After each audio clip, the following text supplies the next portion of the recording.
बोलिए श्री कृष्णचंद्र भगवान की जय। श्री वृंदावन बिहारी लाल की जय। श्री व्यास जी महाराज की जय। श्री सुखदेव जी महाराज की जय हो। ओम श्री गुरुभ्यो नमः। श्री सरस्वत्यै नमः। श्री वेद पुरुषाय नमो नमः। शान्ताकारं भुजगशयनं पद्मनाभं सुरेशं विश्वाधारं गगनसदृशं मेघवर्णं शुभांगं श्रीलक्ष्मीकान्तं कमलनयनं योगिभिर्ध्यानगम्यं वन्दे विष्णुं भवभयहरणं सर्वलोकैकनाथं। करारविन्दे पदारविन्दं मुखारविन्दे नवीनवेशयन्तं वटश्च पत्राश्च पुटे शयानं त्रिबालं मुकुन्दं मनसा स्मरामि। जिह्वे विवस्वामृतमेतु देव गोविन्द दामोदर माधवेति। बोलिए श्रीमद् भागवत महापुराण की जय। इति श्रीमते भागवते महापुराणे सप्तम स्कन्धे भासाटीकायां पंचदशोऽध्याय आरम्भम्। दोहा वर्णाश्रम की रीति सब मोक्ष धर्म को सार भिन्न भिन्न वर्णन करो 15 माहि विचार। भिन्न भिन्न वर्णन करो 15 माहि विचार। वर्णाश्रम की रीति और मोक्ष और धर्म का सार, इनका अलग अलग वर्णन करो। नारद जी बोले कि हे युधिष्ठिर, किसी ब्राह्मण की तो कर्मों में निष्ठा है, किसी की तप करने में निष्ठा है, किसी की वेद पढ़ने में निष्ठा है, किसी की वेद पढ़ाने में निष्ठा है, किसी की ज्ञान में निष्ठा है और किसी की योग में निष्ठा है। जो मनुष्य देव पितृ संबंधी कर्मों में अनंत फल का अभिलाषी करे तो उसको चाहिए कि ज्ञान निष्ठा वाले ब्राह्मण को श्रद्धा पूर्वक श्रद्धा अन्न देना चाहिए। जो ज्ञान निष्ठा वाला कहीं मिल जाए तो उसे यह दान देना चाहिए। यद्यपि ज्ञान निष्ठा वाला ब्राह्मण नहीं मिले तो और कोई जो श्रेष्ठ ब्राह्मण हो उसे यथा योग्य भोजन कराए। जिन ब्राह्मणों को निमंत्रण श्राद्ध में किया जाए वह विप्रवर सब प्रकार से श्रेष्ठ और शुद्ध होने चाहिए। विश्वदेव निमित्त 2 ब्राह्मण जिमाने चाहिए और पितृकर्म में 3 ब्राह्मणों को जिमाए। वरन श्रद्धा पूर्वक एक एक ब्राह्मण का जिमाना भी अच्छा है। और जो अधिक धन हो तो भी विस्तार करना चाहिए, बढ़ा देना चाहिए। देश काल के योग्य श्रद्धा पात्र पूजन यह सब बहुत विस्तार करने से श्राद्ध में स्वजनों के जिमाने की इच्छा से श्राद्ध श्रद्धा पूर्वक नहीं हो सका। देश काल सुंदर प्राप्त हो जाए तो श्री भगवान वासुदेव जिनके देवता ऐसे मुनि अन्न जो मूंग भात पूरी कचौरी अमृति इत्यादि से श्रद्धा पूर्वक श्राद्ध करे। श्रद्धा करके सुपात्र को जिमाए तो वह अन्न कामनाओं का पूर्ण करने वाला है और अक्षय का फल देने वाला है। देवता ऋषि पितृ जीव मात्र अपने देह और स्वजन लोगों का वह अन्न विभाग करके दे तो ईश्वर के ही समान है। धर्म के तत्व को जानने वाला तत्ववेता पुरुष को को चाहिए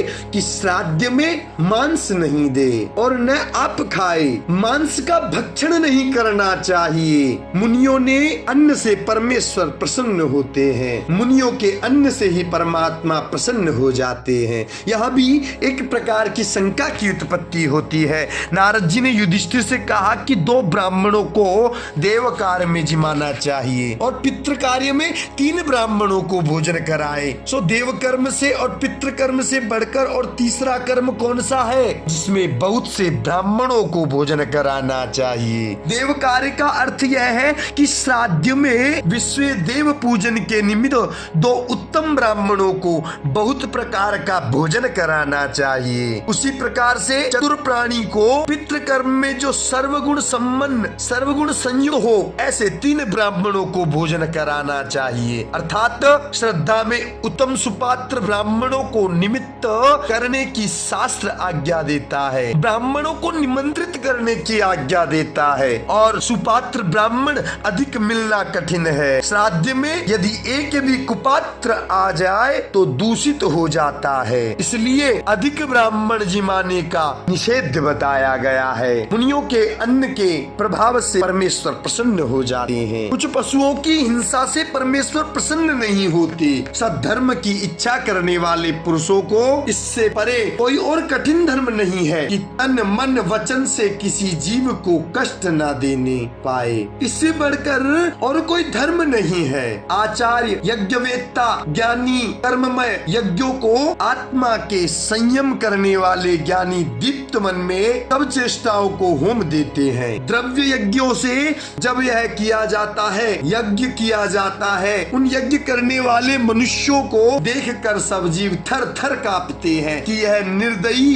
प्राण पोषक अज्ञानी इन सब जीवों को मारेगा। इसलिए विद्वान पुरुषों को चाहिए कि वेद अन्न जो ऋषियों को संतुष्ट करने वाला है, देव अन्न जो संतों को, ऋषियों को, परमेश्वर को संतुष्ट करने वाला है, उस तंदुला आदिक अन्न से अपनी नित्य प्रति नित्य नैमित्तिक क्रिया करके और संतुष्ट रहे। विधर्म, परधर्म, आभास, उपमा, छल, यह 5 अधर्म की शाखाएं हैं। वह धर्म के जानने वालों को चाहिए कि अधर्म की नाई उनको त्याग दे। धर्म की बाधा को विधर्म कहते हैं, पराये धर्म को परधर्म कहते हैं। मनुष्यों ने आश्रम की पद्धति जो अलग धर्म अपनी इच्छा से चलाए हों उसको आभास कहते हैं कि यह कर्म आभास किया हुआ है। जो पाखंड का धर्म हो उसको उपमा कहते हैं और दंभ अथवा धर्म शास्त्र के वाक्यों का उल्टा अर्थ करे उसको छल कहते हैं। धर्म शास्त्र के वाक्यों से जो निश्चय हो और तत्ववेत्ताओं के स्वभाव के अनुसार हो वह धर्म मनुष्यों को शांति देने वाला है। निधन पुरुष धर्म के अर्थ अथवा यात्रा अर्थात अपने निर्वाह के लिए धर्म की कोई अपेक्षा ना करे, क्योंकि अजगर वृत्ति वालों को घर बैठे ही सब कुछ मिल जाता है। संतोषी, अचेष्टावान, आत्माराम और निरीह पुरुषों को आनंद प्राप्त होता है। वह लोभ से धन की चेष्टा करने वाले को और सब दिशाओं में घूमने वाले को कभी नहीं मिल सकता। संतुष्टित रहता है, सदा संतुष्ट चित्त है, उसको सब दिशाओं में परम आनंद है। जैसे कांटा कंकड़ आदि बचाने वाले पांव में जोड़ा सुखदायक है। हे राजन, वह कौन सी वस्तु है जिस वस्तु से संतोषी पुरुष अपना कार्य सिद्ध नहीं कर सकता। और पदार्थों का तो कहना ही क्या है, केवल जल का पात्र ही लेकर जो उसके समान अर्थात तो उसके सामने उपस्थित हो तो उसी से अपना कार्य सिद्ध कर लेता है। और असंतोषी पुरुष उपस्थित इंद्रिय और जिह्वा के भोगार्थ स्वान के समान घर घर अपना अपमान कराता फिरता रहता है। जो ब्राह्मण संतोष नहीं करता और इंद्रियों की चपलता के मारे तेज, विद्या, तप, यश सब नष्ट हो जाता है और ज्ञान तो किंचित मात्र भी नहीं रहता। कामना अंत भूख प्यास के मारे मारने से हो जाता है। क्रोध का अंत शत्रुओं के जीतने से हो जाता है, परंतु लोभ का अंत किसी प्रकार नहीं हो सकता। चाहे कुबेर का धन और उदय अस्त तक सब पृथ्वी का राज्य मिल जाए। हे राजन, बड़े बड़े ज्ञानी गूढ़ संदेहों के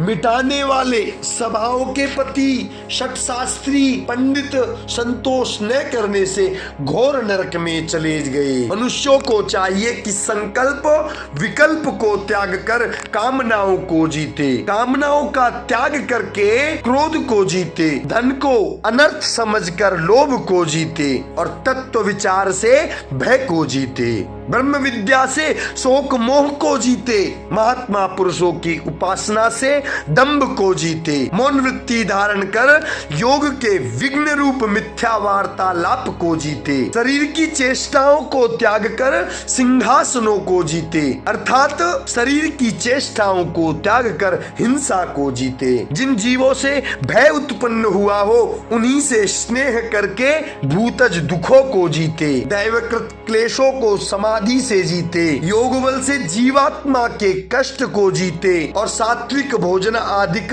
उपासना से निद्रा को जीते, सत्वगुण से रजतम को जीते, शांति से सत्वगुण को जीते। यह तो प्रत्येक पदार्थ के जीतने के लिए भिन्न रीति के साधन हैं, परंतु संसार में गुरु भक्ति ही ऐसी बलवती है कि पुरुष उससे बिना प्रयास त्रिलोकी को जीत सकता है।